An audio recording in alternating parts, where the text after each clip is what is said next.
प्यारे साथियों, आप सभी का स्वागत करता हूं अपने एमआरएस स्टडी परिवार में। तो डियर, आज की इस वीडियो में मैं यहाँ पे बात करने वाला हूं। जैसा कि आपको पता है कि मैं आपके साथ जो भी बीटेक 7 सेमेस्टर की क्लासेस वगैरह होती हैं उनसे रिलेटेड सारी अपडेट आपके साथ जो है शेयर किया जाता है। तो आपको पता है कि मैंने जो है कई सारे जो इलेक्टिव पेपर हैं, चाहे वो ओपन इलेक्टिव पेपर हो या प्रोग्राम इलेक्टिव पेपर हो, उसका जो है कोर्सेज मैंने जो है अपने ऐप इंजीनियर प्लस पे डाल रखा है। जो लोग इंटरेस्टेड हैं वो लोग ज्वाइन कर रहे हैं, और अगर आप भी इंटरेस्टेड हैं तो आप ज्वाइन कर सकते हैं।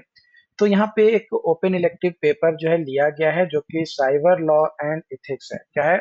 Cyber law and ethics. इस पेपर के लिए कई सारे लोगों का जो है रिक्वेस्ट आया है, तो मैं इस पेपर का भी आपके साथ सिलेबस शेयर करने वाला हूं। बाकी इसका कंप्लीट लेक्चर्स और नोट्स जो है आपके हमारे मतलब इंजीनियर प्लस ऐप पे बहुत जल्द आपको जो है देखने को मिल जाएगा। तो यहाँ पे कोर्स का जो ऑब्जेक्टिव है, इसका मेन ऑब्जेक्टिव्स ये है कि जो भी साइबर लॉ है या आईटी एक्ट है, उससे रिलेटेड फैमिलियराइज किया जाए, या फिर साइबर सिक्योरिटी का रेगुलेशंस और फॉरेंसिक्स वो दिए जाएं, और जो रिस्क मैनेजमेंट है या जो कोड ऑफ इथिक्स है उसके बारे में पढ़ा जाए। ये हमारा जो साइबर लॉ एंड इथिक्स होता है, इसका कोर्स ऑब्जेक्टिव्स होते हैं। इसमें जो है कई सारे मॉड्यूल्स आपको जो है पढ़ने हैं, जिसमें से सबसे पहला जो यूनिट है, इसमें आपका जो है cyber law and right in today digital age, यानी आज के डिजिटल एज में। क्योंकि आपको पता है कि अगर आप अ, कहीं जा रहे हैं, आपको कोई रास्ता नहीं पता है, तो आप किसका यूज करते हैं? गूगल मैप का यूज करते हैं। अगर आपको कोई चीजें नहीं पता है, जैसे आप अगर वो साइबर लॉ एंड एथिक्स नहीं पता है, तो आप उसको कहाँ सर्च करते हैं? गूगल पे, है ना? या फिर आपको यूट्यूब पे कहीं ना कहीं उसको सर्च करते हैं, यानी वैसे जगह पे आप सर्च करते हैं जहाँ पे आपको इंटरनेट की जरूरत पड़ती है, जहाँ पे आपको इंटरनेट की जरूरत पड़ती है।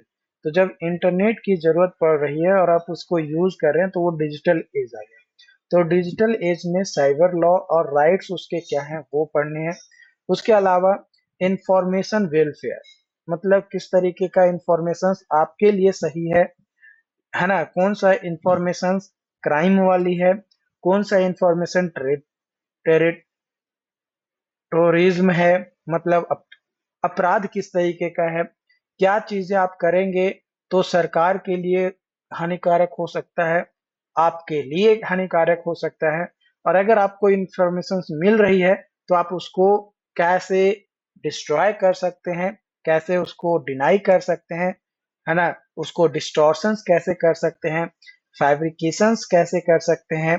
ये तमाम चीजें जो है आपको साइबर लॉ एंड एथिक्स में पढ़ने हैं। इसके अलावा cyber space and law and cyber forensics, इसके बारे में पढ़ना है। इसके अलावा लीगल और इथिकल और प्रोफेशनल इश्यूज क्या आपके हो सकते हैं साइबर लॉ से रिलेटेड या साइबर सिक्योरिटी से रिलेटेड, वो आपको पढ़ने हैं। और अगर उसमें रिस्क आ रही हैं तो उस रिस्क को कैसे मैनेज कर सकते हैं। इसके अलावा साइबर सिक्योरिटी होता क्या है, और अगर कोई ऑर्गेनाइजेशन के अंदर किसी तरीके का साइबर क्राइम हो रहा है तो उसको कैसे रोक सकते हैं, है ना? उसकी प्राइवेसी क्या होती है, सोशल मीडिया मार्केटिंग क्या होता है, इन तमाम चीजों के बारे में आपको पढ़ने हैं। इसके अलावा सिक्योरिटी रिस्क और perils for organization, social computing and associated challenges क्या है, ये सारी चीजें जो है आपको यहाँ पे पढ़नी है। तो ये तमाम चीजें जो है मैं आपके साथ शेयर करूंगा, वन बाय वन आपके साथ पूरी चीजें जो है जानकारी दूंगा, ताकि आपको सारी चीजें जो है समझ में आ सके वन बाय वन। बस आप हमारे चैनल के साथ बने रहिएगा, तभी जाकर ये चीजें जो है आपको प्रॉपर तरीके से समझ में आ पाएगा।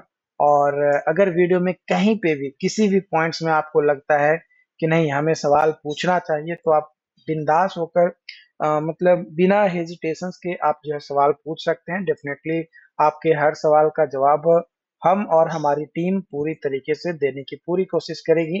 बाकी मिलते हैं नई अपडेट के साथ नई वीडियो में। Thank you so much.